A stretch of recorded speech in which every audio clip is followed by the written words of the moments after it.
அபூர்வமாக சில நடிகர் நடிகைகள் பாடிய பாடல் காட்சிகள் இவை. இனிய குரல் வளம் படைத்த இசைக்கலைஞர் வி சடகோபன். மதன காமராஜன் என்ற திரைப்படத்தில் இவர் பாடிய பாடலின் சில வரிகள்.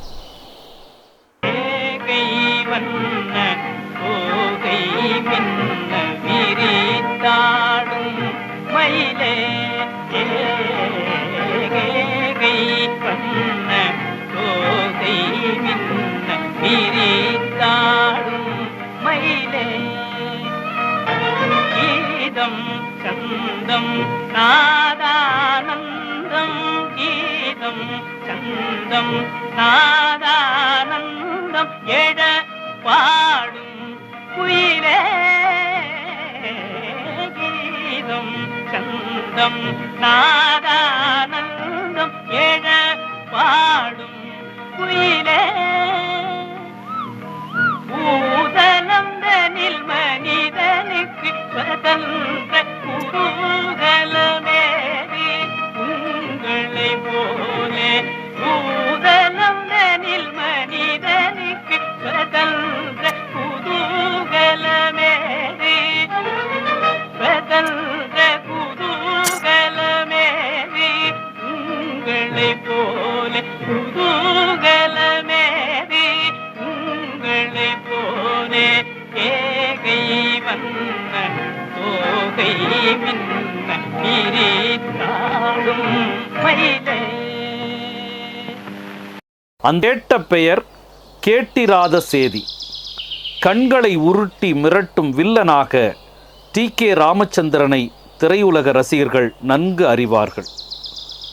அவர் ஒரு படத்தில் மிகவும் அரிதாக, அதுவும் இசை சக்கரவர்த்தி ஜி. ராமநாதனின் இசையில் பாடிய பாடல் இது. பாடல் இடம்பெற்ற திரைப்படம் திகம்பர சாமியார்.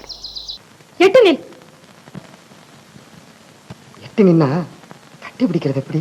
கண்ணு வலி பூவே என் காதலியே வாவா, கண்ணு வலி பூவே என் காதலியே வாவா. எண்ணி எண்ணி நானே தினம் ஏங்கியே நுண்டேனே சரசாங்கியே செந்தேனே. எண்ணி எண்ணி நானே தினம் ஏங்கியே நுண்டேனே சரசாங்கியே செந்தேனே. விட்டுடுவேனோ நானே எட்ட ஓடினாலே, விட்டுடுவேனோ நானே எட்ட ஓடினாலே. வெட்கம் விடுவாயே இனி வேறாவேனோ மானே.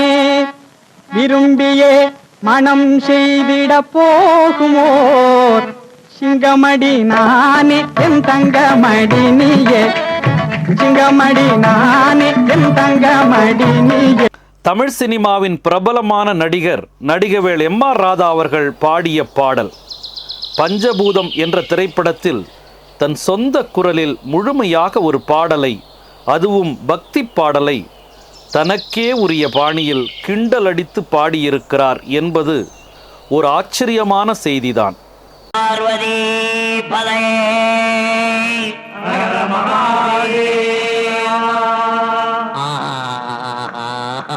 பொன்னார் மேனியன்னே புலி தோலை அலைக்கு சைத்து. பொன்னார் மேனியன்னே புலி தோலை அறைக்கு சைத்து. இழக்கிறீங்க, சேர்ந்து பாட தெரியலையே.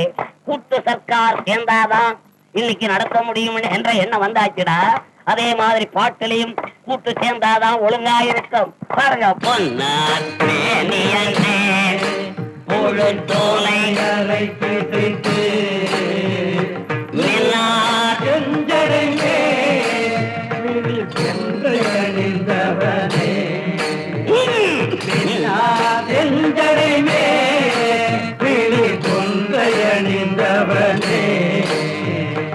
மண்ணே மாமணியே மண்ணே மாமணியே மழப்படியுள் மாணிக்கமே. மண்ணே மாமணியே மணியே அப்படின்னு இழுக்கிறீங்களே. என்ன இதென்ன கலைமா மணி என்ன கேட்டீங்களா? ஆண்டவனுடைய கழுத்திலே பொங்கி ஆடிக்கொண்டிருக்கிற மணி அது. மண்ணே மாமணியே மழப்பாடியுள் மாணிக்கமே அன்னே உன்னையெல்லாம் இனி யாரை நினைத்தே. இப்படமே எம்.ஆர். ராதா நடித்த கடைசி படம் என்பதும் இப்பாட்டே அவர் பாடிய முதலும் கடைசியுமான பாடல் என்பதும் கூட ஓர் வியப்புமிக்க செய்திதான்.